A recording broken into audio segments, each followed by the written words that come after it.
Hello everyone, कैसे हैं आप लोग। तो मैं हूं आपका फ़िज़िक्स ट्यूटर मास्टर। और आज हम डिस्कस करने वाले हैं कि हम कैसे फ़िज़िक्स को मास्टर करें, नीट फ़िज़िक्स को। जैसे बहुत सारे बच्चे आते हैं और कहते हैं कि सर फ़िज़िक्स बहुत टफ पड़ रहा है, फ़िज़िक्स में मार्क्स नहीं आ पा रहे हैं, फ़िज़िक्स में बहुत टाइम लगता है। तो पहली चीज़ तो आप दिमाग में ये लिख लीजिए या याद कर लीजिए कि फ़िज़िक्स केमिस्ट्री और बायो से बिल्कुल ही अलग है। केमिस्ट्री बायो में आपको चीज़ें याद रहती है तो आप फटाफट उस पर सवाल कर लेते हैं। जैसे आपको सवाल दिखता है, आप पढ़ते हैं और आप उसको सॉल्व कर देते हैं। बायो में भी आपको चीज़ें याद रहती है तो आप फटाक से वहाँ पर सवाल को कर सकते हैं, या फिर आपको याद है तो आप कर सकते हो, नहीं तो आपको आगे बढ़ना पड़ेगा। ये है चीज़ें। मैं फिज़िकल केमिस्ट्री की बात करूँ तो वहाँ पे आपको थोड़ा सा कैलकुलेशन करना पड़ता है फिज़िक्स की ही तरह, पर ठीक है, वहाँ पे भी फार्मूला लगाकर आप डायरेक्टली कर सकते हैं। पर हम जब फिज़िक्स की बात करते हैं तो यहाँ पर ऐसा बिल्कुल नहीं है, क्योंकि यहाँ पर आपको पहले कॉन्सेप्ट्स पता होने चाहिए कि कौन सी चीज़ कहाँ लगेगी, क्या कॉन्सेप्ट्स हैं। ठीक है। और आपको सबसे पहले सवाल पढ़कर आपको समझना पड़ेगा कि सिचुएशन क्या दी गई है और इसे कैसे हमें डील करना है। और ये चीज़ें आपको कैसे आएगी, यह आएगी आपको प्रैक्टिस से। जब आप बहुत ज़्यादा प्रैक्टिस कर लेंगे तो आपको सिचुएशंस क्या क्वेश्चंस में दी है उन्हें क्रिएट करना आना आ जाएगा। जब आप बहुत सारे सवाल करोगे तो आपको वो सिचुएशंस क्या दी है क्वेश्चंस में, ये आपको समझ में आने लगेगी। क्या गिवन है आपको वो समझ में आने लगेगा, और क्या करना है वो समझ में आने लगेगा जब आप क्वेश्चन करोगे। ठीक है। तो आपको थोड़ा सा पेशेंस रखना पड़ेगा, फिज़िक्स के लिए थोड़ा सा पेशेंस रखना पड़ेगा। आपको क्वेश्चन समझने पड़ेंगे। बहुत सारे बच्चों का सवाल ये है कि सर क्वेश्चन हमें समझ ही नहीं आता है, क्वेश्चन हमें समझ ही नहीं आता है क्योंकि उसने उस क्वेश्चन को इतने अच्छे से नहीं पढ़ा और इतने अच्छे से इमेजिन नहीं किया कि वो उस क्वेश्चन की जो वो है अपनी क्या सिचुएशन है उसे क्रिएट कर सके कॉपी पर। ठीक है।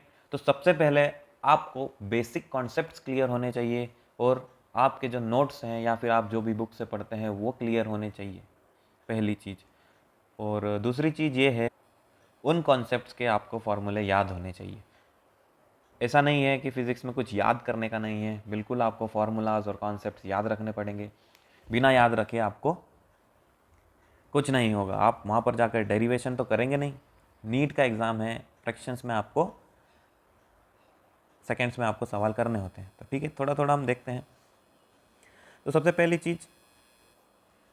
पहली चीज़ ये है कि आपको क्या होना चाहिए, बेसिक कॉन्सेप्ट्स पता होने चाहिए।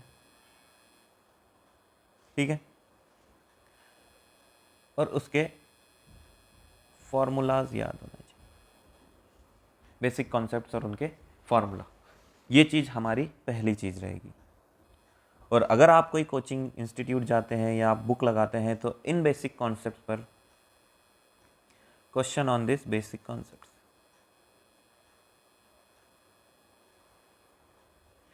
आपको करने चाहिए, क्योंकि क्वेश्चन लगाने से आपको ये चीज़ें क्या हो जाती है, याद हो जाती है,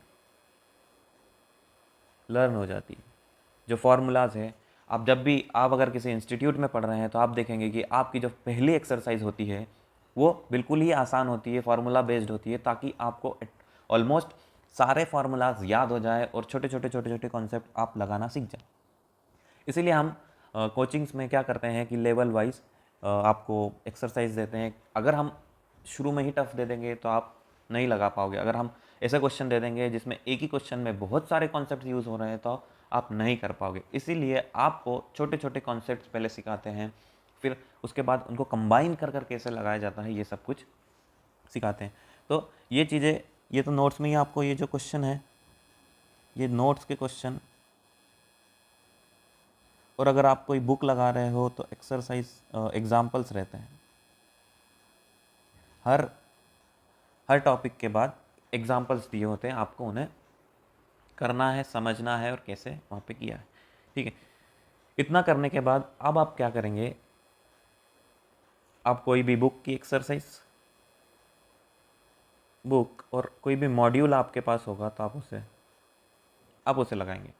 अब मॉड्यूल की बात आई है तो यहाँ पर मॉड्यूल में क्या होंगे, मॉड्यूल्स में और बुक्स में क्वेश्चंस होंगे। तो मेन चीज़ आपको सबसे पहले क्या करनी है कि आपको सबसे पहले क्वेश्चन को क्या करना है, क्वेश्चन को समझना है। आपको सबसे पहले क्वेश्चन समझना है, उसके बाद उसमें जो सिचुएशन दी हुई है, जो सिचुएशन दे रखी है उसे क्रिएट करना है। क्या करना है, सिचुएशन क्रिएट करना है।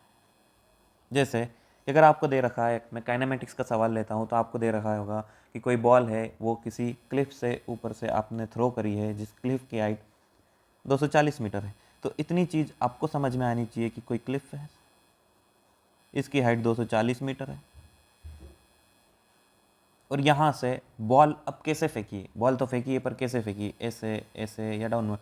तो ये सारी चीज़ें आपको गिवन रही है। अगर लिखा है कि अप, थ्रोन अप, तो अप का मतलब इधर कुछ u इक्वल्स टू 20 मीटर पर सेकेंड से अगर आपने फेंकी है, तो ये आपको लैंग्वेज में दिया रहेगा, या आपको क्रिएट करना पड़ेगा और यहाँ पर बनाना पड़ेगा कि कैसे चीज़ें हो रही है यहाँ पर। जैसे मैं बोल दूँ कि कोई ब्लॉक है, उसके ऊपर फोर्स लग रहा है, तो अब फोर्स कैसे लग रहा है, फोर्स ऐसे भी लग सकता है, ऐसे भी लग सकता है, ऐसे भी लग सकता है।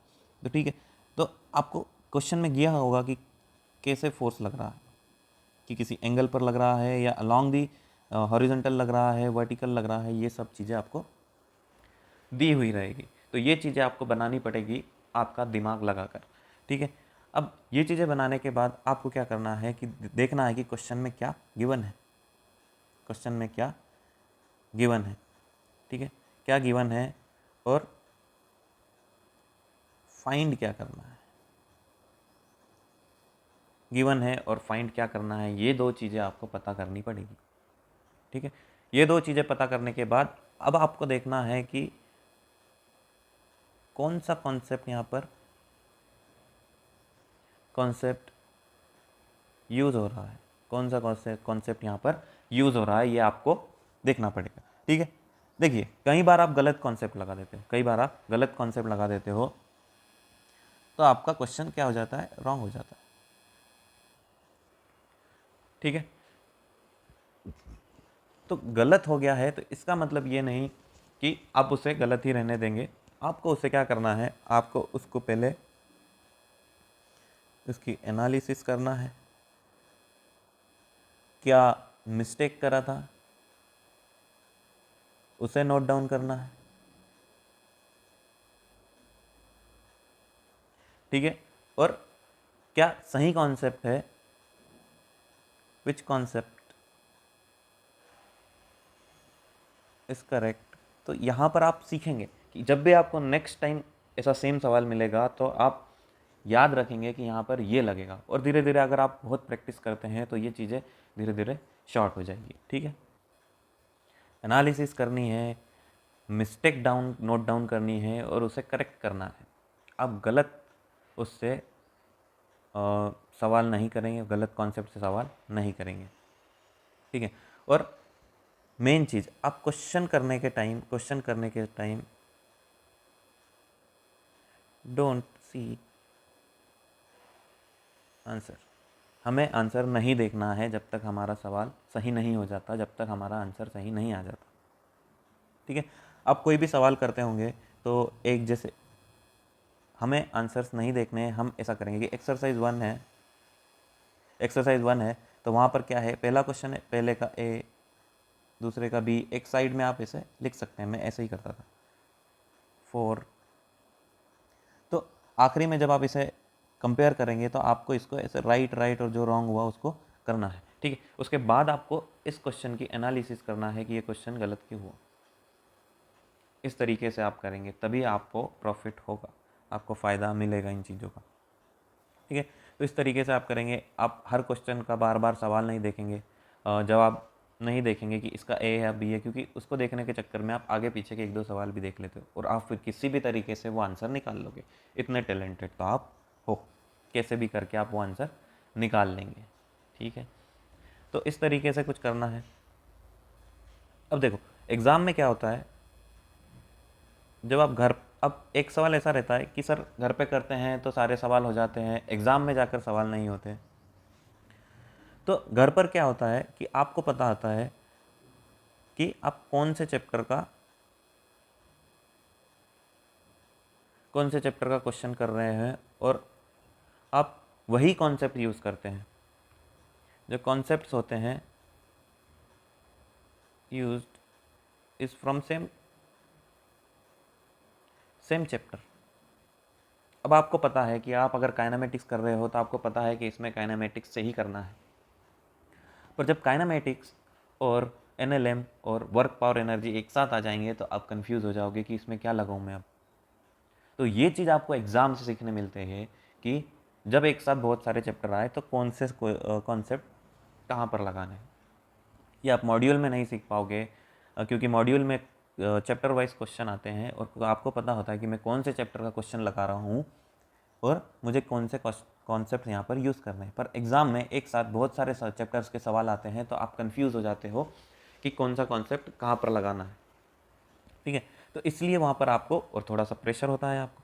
तो इसलिए एग्ज़ाम में आपसे क्वेश्चंस नहीं बन पाते हैं, क्योंकि आप डिसाइड नहीं कर पाते हो जल्दी से कि कहाँ कौन से चैप्टर में कौन से कॉन्सेप्ट्स, कौन से क्वेश्चन में कौन से कॉन्सेप्ट्स लगेंगे। तो इसलिए आपको बोला जाता है कि पेपर की एनालिसिस करिए और देखिए कि कहाँ पर मिस्टेक करिए। जब तक आप अपनी मिस्टेक्स को सुधारोगे नहीं तो आप आगे नहीं बढ़ोगे। आपके नंबर कम होते जाएंगे टाइम के साथ साथ, क्योंकि टाइम के साथ साथ चैप्टर्स बढ़ते जाएंगे और आपके नंबर्स कम होते जाएंगे। नंबर्स कम होते जाएंगे जैसे जैसे चैप्टर्स बढ़ते जाएंगे, क्योंकि एक साथ मल्टीपल चैप्टर्स आएंगे, तो आप एक साथ इतना चीज़ें वो नहीं कर पाओगे। इसलिए साथ ही साथ टेस्ट एनालिसिस करते रहना चाहिए। ठीक है, तो ये चीज़ हो गई एग्ज़ाम की कि हमें एग्ज़ाम में क्यों होता है ये चीज़। और इसको आप शॉर्ट कैसे कर सकते हो कि आप बहुत प्रैक्टिस करेंगे। जब प्रैक्टिस करेंगे, प्रैक्टिस बढ़ा देंगे आप नंबर ऑफ क्वेश्चंस की, तो आपको क्वेश्चन देखते से ही समझ आ जाएगा कि क्या करना है इसमें। ठीक है, तो आप बहुत सारे क्वेश्चंस कर लेंगे। तो फिज़िक्स में इसीलिए हमेशा आपने देखा होगा कि हर फैकल्टी क्या बोलती है कि प्रैक्टिस करिए, प्रैक्टिस करिए, नए नए क्वेश्चन करिए, प्रैक्टिस करिए, पर तरीके से मतलब आप पहले क्वेश्चन करिए, जैसे यहाँ पर मैंने आपको बताया है, करिए, एनालिसिस करिए, तो जाकर आपको इम्प्रूवमेंट दिखेगा। नहीं तो फिर वही गधे की तरह आप दौड़ते रहेंगे और कुछ समझ में नहीं आएगा। ठीक है, तो क्वेश्चन समझ आना चाहिए, क्वेश्चन में गिवन क्या है ये देखना चाहिए, और फिर क्या कॉन्सेप्ट लगेगा ये देखना चाहिए। फिर आप कभी कभार गलत कॉन्सेप्ट लगा देंगे, कभी कभार सही कॉन्सेप्ट लगा देंगे। तो जब गलत कॉन्सेप्ट लगेगा तो सवाल गलत हो जाएगा, और सही कॉन्सेप्ट लगेगा तो सही। तो ये सारी चीज़ें प्रैक्टिस से आएगी। ठीक है, और ऐसा है कि सारे लोग प्रैक्टिस कर रहे हैं। देखो पेपर में एक इजी क्वेश्चंस आते हैं, मीडियम आते हैं, और एक थोड़े से हार्ड आते हैं। तो इजी तो सारे लोग कर लेंगे, मीडियम कुछ लोग करेंगे, और हार्ड बहुत कम लोग करेंगे। इसका परसेंटेज बहुत ज़्यादा रहेगा, 80% लोग ये कर देंगे, 50% लोग ये कर देंगे, पर 10% लोग ये कर पाएंगे। तो आपको ये भी करना है, अगर आपको अच्छे नंबर लाने हैं तो आपको ये भी करना है, आपको ये भी करना है, और आपको ये भी करना है।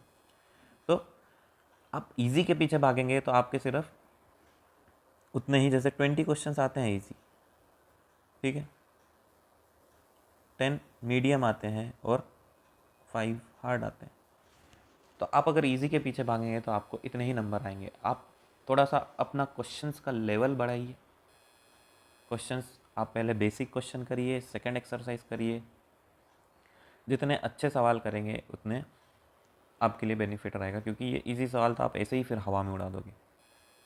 पर पहले आप बेसिक क्वेश्चंस करिए, पहले बेसिक क्वेश्चंस, फिर मीडियम। आप एक बार में आप सीढ़ियाँ चढ़ते हैं तो क्या एक बार में छत पे चढ़ जाते हैं? नहीं। आप क्या एक बार में छत पे चढ़ जाते हैं? नहीं। आप एक एक स्टेप कर कर चढ़ेंगे। आप स्टेप चढ़ेंगे तब जाकर आपको, पहले आपको इजी वाला स्टेप चलना है, आपको मीडियम वाला स्टेप चढ़ना है, फिर आप जाकर कहीं हार्ड वाला स्टेप चढ़ जाएंगे। आप सोचे कि मैं पहले दिन से ही टफ क्वेश्चन कर लूँगा, तो ये पॉसिबल नहीं है। जो चीज़ें आपको बताई गई है उस तरीके से आप करिए तो बहुत ही बढ़िया रहेगा। ठीक है, तो ये थोड़ी सी टिप्स थी, इनको फॉलो करिए। और और कुछ क्वेश्चंस होंगे तो मुझे कमेंट बॉक्स में लिखिएगा, मैं बिल्कुल उसका आंसर आपको करूँगा। ठीक है, तो थैंक यू।